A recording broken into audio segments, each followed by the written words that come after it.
Hi, and welcome to our second Facebook Live of 2023. We're so glad that you could be here this time. And so today we are going to talk about, we just recently had our facts and figures report released, and we're really excited to talk about it. We've got some other things that we're going to talk about today as well. With me today is Elizabeth Edgerly, our executive director, and Tammy Maida, who is on our board and currently living with the disease. If you're just joining us, welcome.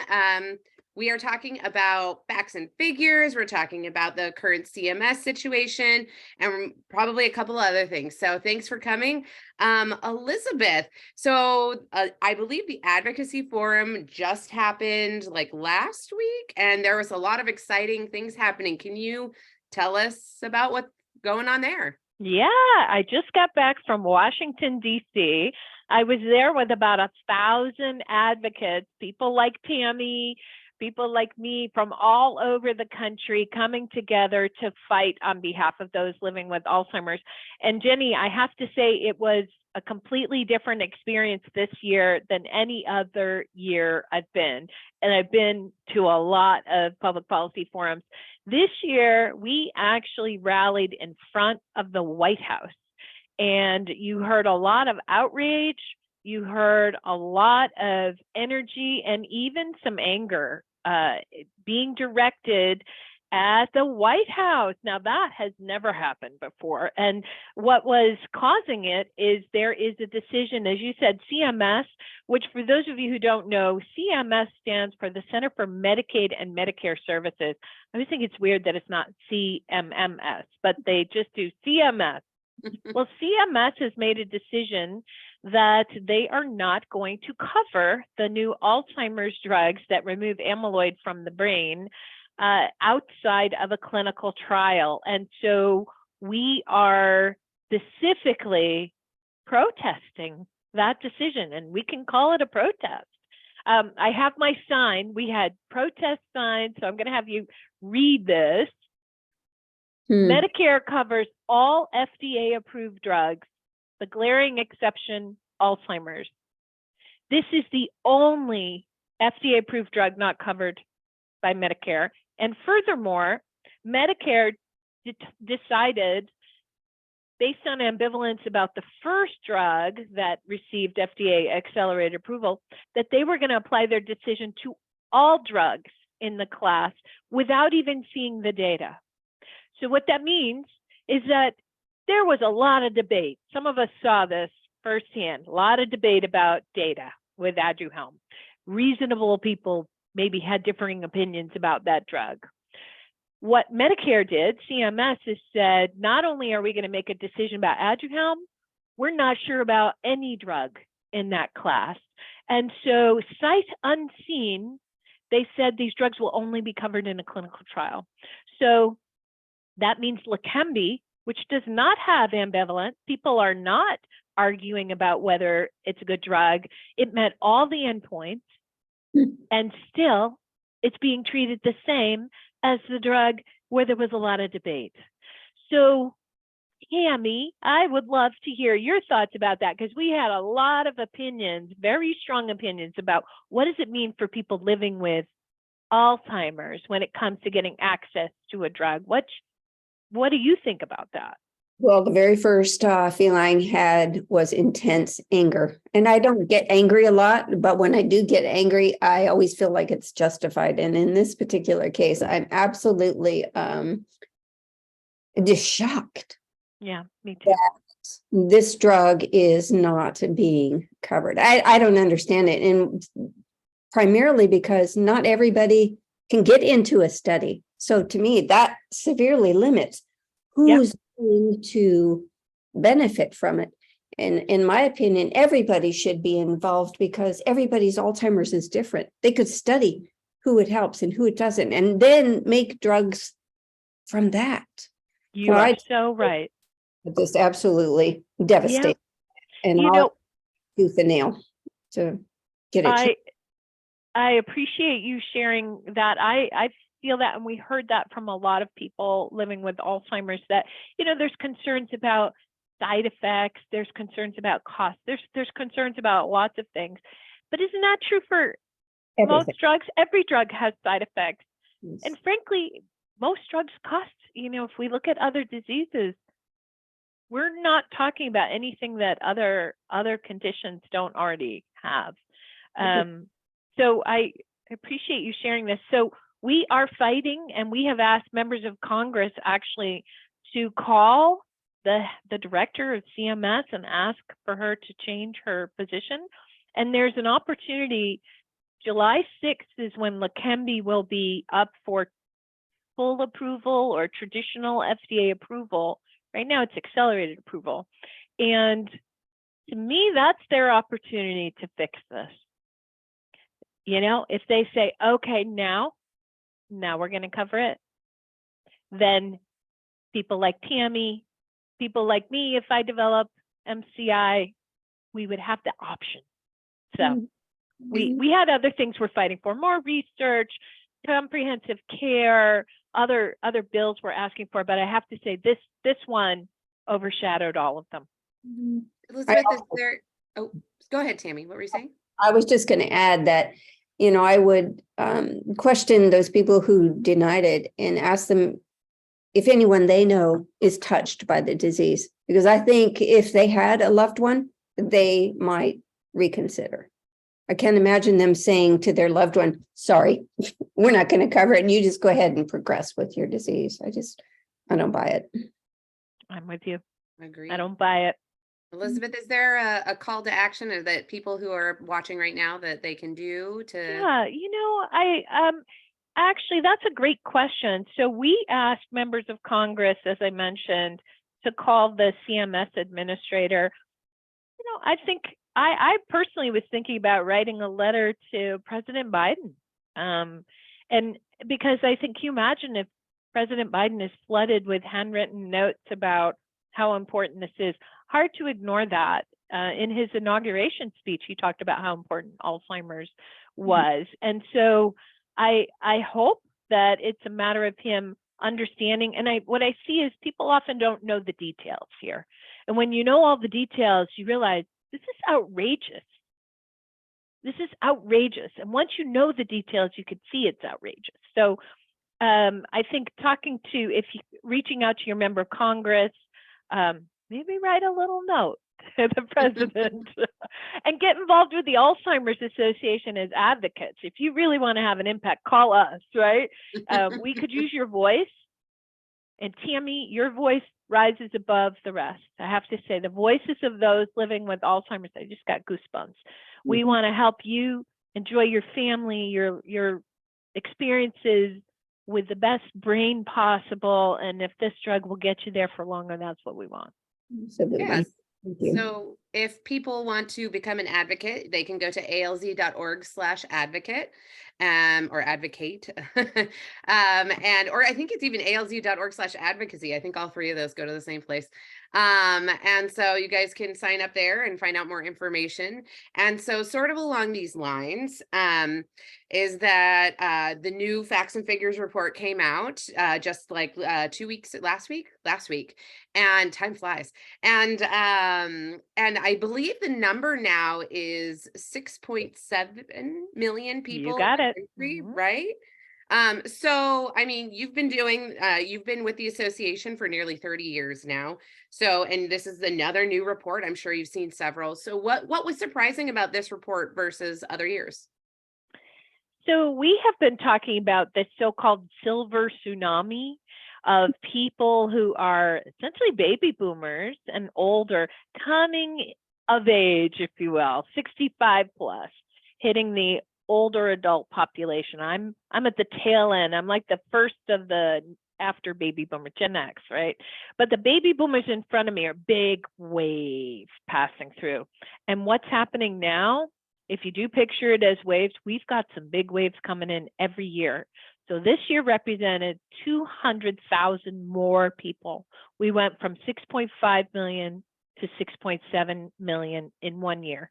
In California, between 2000 and 2025, the number is going to go up 150,000 just in California. So it's so many people. It's so Yeah, many people. It's like, wow. Yeah, I think there's currently 690,000 Californians, I believe is the number. So to add another 100,000 plus on top of that, that's Yep. so many people. It's going to be 840,000 in 2025. Oh my That God. is not far away. I feel like it's 2025 now, you know? I mean, aren't Right. we getting close? So Close. yeah. And then the other thing is women. We are disproportionately impacted.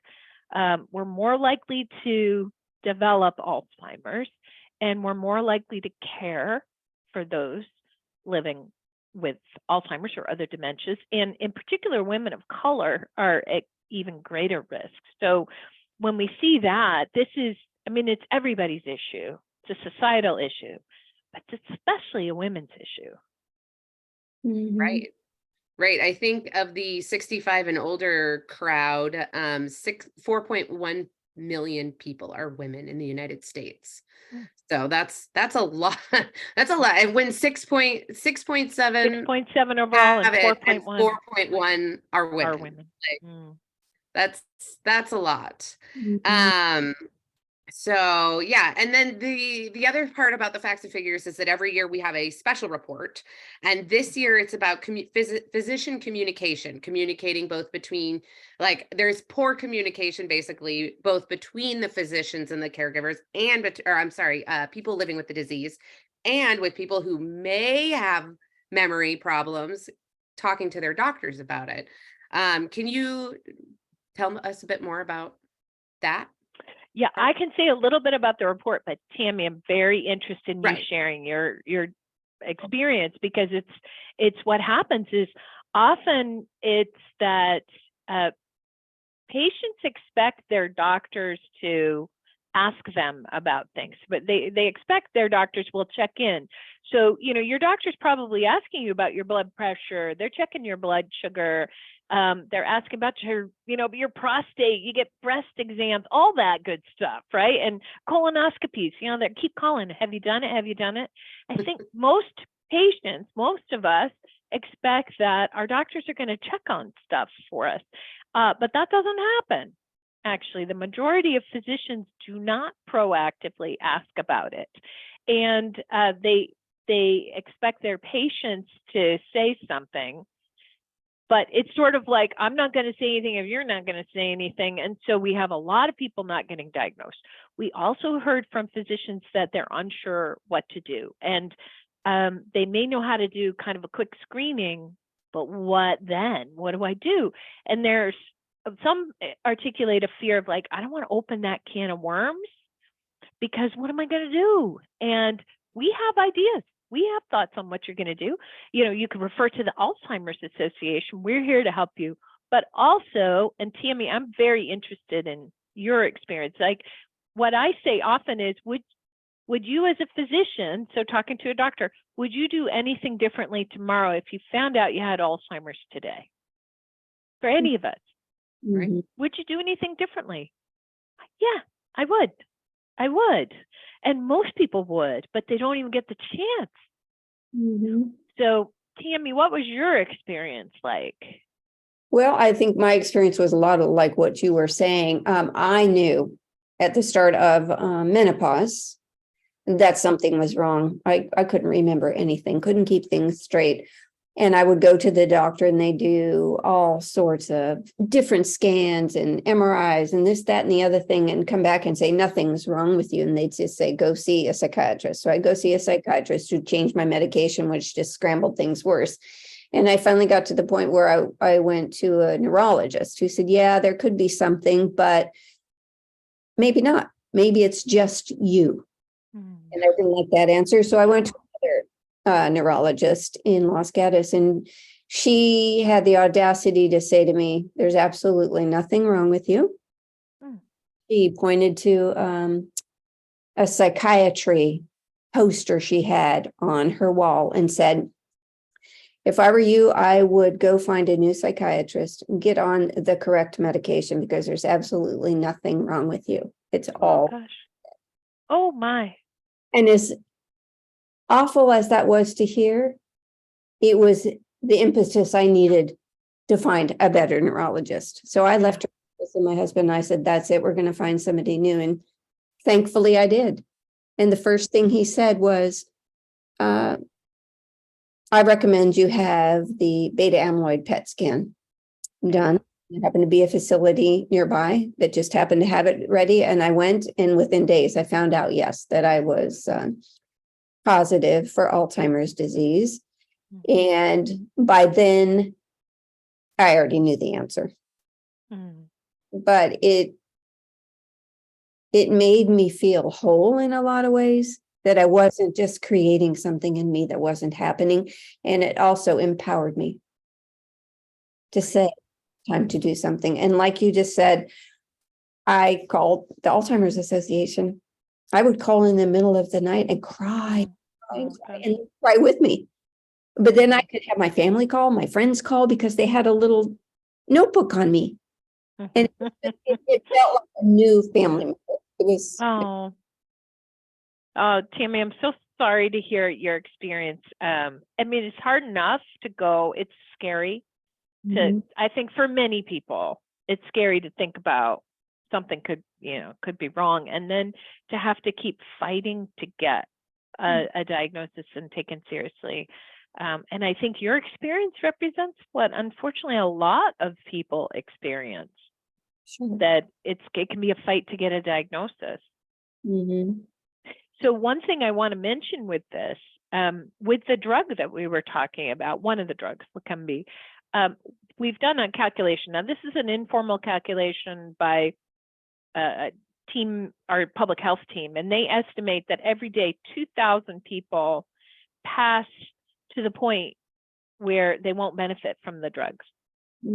These drugs are for early MCI and early Alzheimer's. And so the experience that you had, where you had to go here and then there and there and there and there, probably took a long time. Oh, yeah, it was a good 5 years, if not longer. 5 years. So that's the thing that really makes me nervous, is that if we don't get better at this, almost no one's going to get diagnosed in time to benefit. So we do have a bit of a clock ticking here, where we're going to get these drugs covered, or we're going to work really hard to get these covered, and we need to get people diagnosed. I think at that point that these physicians at the age of 50 for women should start doing that low memory test every year. I think had they done that, they would have seen these subtle, tiny changes before they became monumental. Yeah, and we're working on a blood test. So we just heard again, in a year to 2 years. Now, I will admit, I've heard a year to 2 years on a blood test for several years, but I know they're working on it. There's these complications that like only certain labs can do the test. So for those of you in the Bay Area, if you're by Stanford, you might be able to get a test like that. But if you are in Modesto and you go to Kaiser's not going to have this test for a while. So that's kind of from point A to point B, you got to get everything set. But there may be a point in the next couple of years where we could go get a blood test. And that would be even easier than having to have the memory test.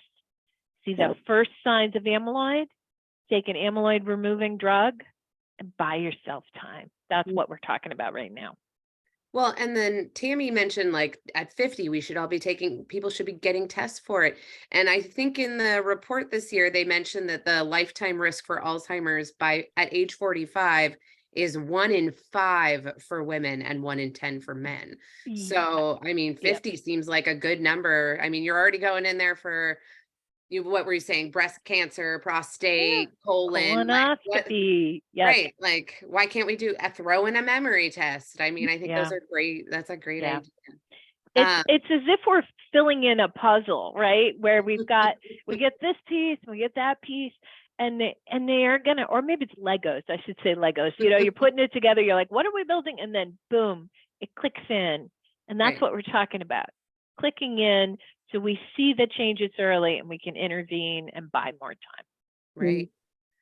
So then there was one other new thing that I thought was really neat in the facts and figures. Well, not neat, but they're interesting, I should say.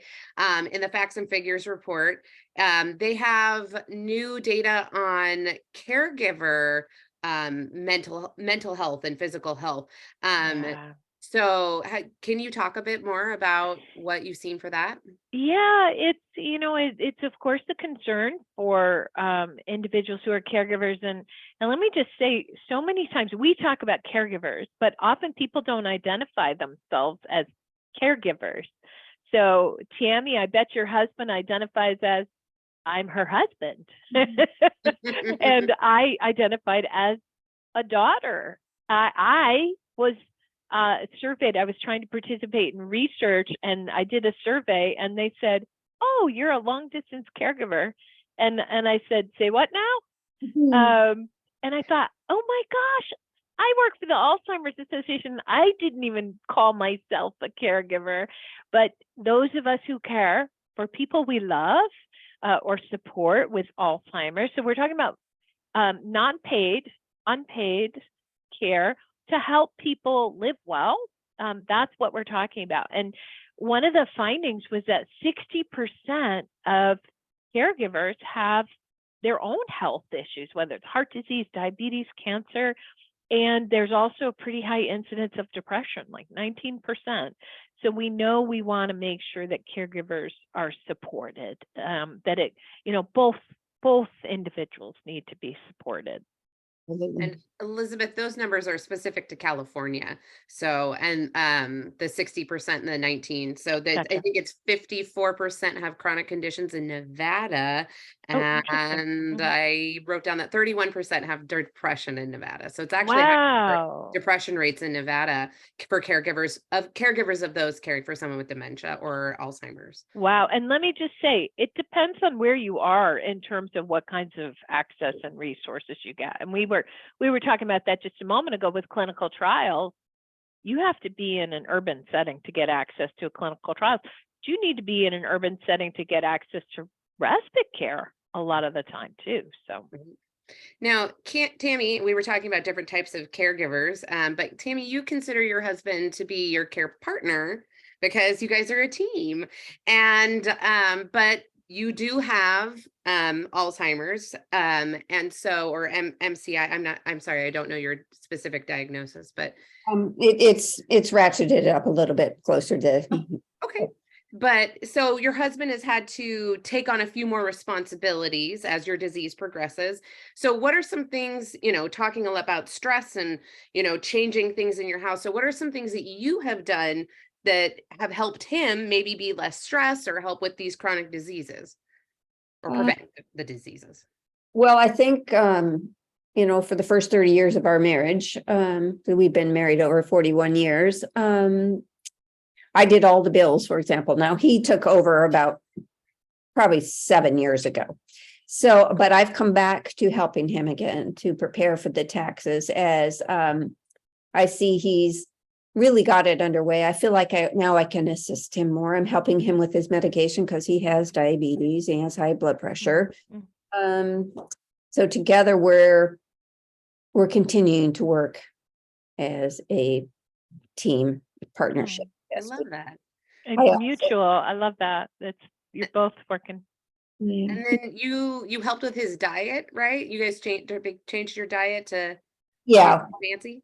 Yeah, we're doing vegan, hoping that will help us. And it's actually helping me with my memory, but it's helped him tremendously with his blood sugar and his diabetes, awesome. all of that. So, that gives you faith that you can keep it going. Right. Good for you. Good for you. And then I also heard that you might have another kind of care helper, I should say. Your granddaughter, she's 9, she helps out too. Yeah, she's 9 going on 30. She's actually the first one that had the nerve to say, Nana, your memory's terrible. What is wrong with you? You can't find your keys, your phone, you're this, you're that. And she was the one that I could say, right, you're right, Maddie, something is wrong. So she's the one that spurred me on to start the medical quest. And I think that that's important for people out there to recognize that it's okay.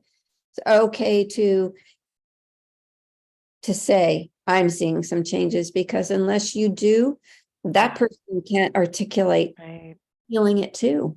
Yeah. Oh, wow. And kids are great because they're fearless. They just say what's on their mind. So they're not worried about hurting your feelings. Something's wrong, Grandma. You, I don't know what it is, but you need to fix it. Yeah, exactly. Exactly. It's I pretty cute. love it. I love it. Well, one other thing I did want to touch on, I think June, well, I know June is coming up. And so we do have the longest day. And Elizabeth, I think there was something that, did you want to say something or did Yes, you have a plan for longest day? I do. I do. So for those of you who aren't familiar, the longest day is our second signature fundraising event. And I do this every year to do two things. Well, three things: raise awareness about Alzheimer's and the Alzheimer's Association, raise funds for the mission, because I think this work that we're talking about is incredibly important and wouldn't happen if it weren't for the Alzheimer's Association. And third, I try to get in better shape. So, you know, Tammy, hearing you talk about your vegan diet and all that. So every year I do a month-long longest day campaign, and I do 100 miles in May. And I cheat a little bit because I include biking. It's way easier to get to 100 miles in a month when you bike.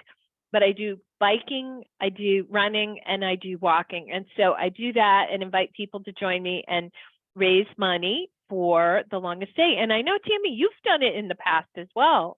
Yeah. Yeah. And like you, I kind of do a little bit of this and a little bit of that. One year, in fact, I just remembered our son had just had a new baby. And so I encouraged them to keep count of their diapers. Oh. And I would donate to my own self for every diaper that they take. Oh, I love it. Oh, when That's they're great. new. So it cost me a lot that year. Otherwise, we're walking and we're biking and hiking as well. Thank you for doing that. Now is the time to sign up. I think we can put a link in there. We need more folks to sign up. It's a great way to do things because you can really think about, what do I like to do or what do I want to do? Mine is to kind of kick me in the butt to get me moving again. And once I put it out there, you know I'm going to do it. Right. Other people will hold it like a dinner party or invite their neighbors for cocktails and ask people to donate. We've seen so many fun things. We even have a contest in Nevada where they watch ice melt and they gamble. Of course, it's Nevada, right? So there's Vegas versus Reno. Where is it going to melt first? And people have so much fun just competing, all for good cause. So we'd love to have more people join us for that. I love the art painting ones where you are part of like an online painting class. Oh, And you yeah. the admission fee goes towards the longest As a day. donation. Yeah. I love Nice. it. So Love that. yeah.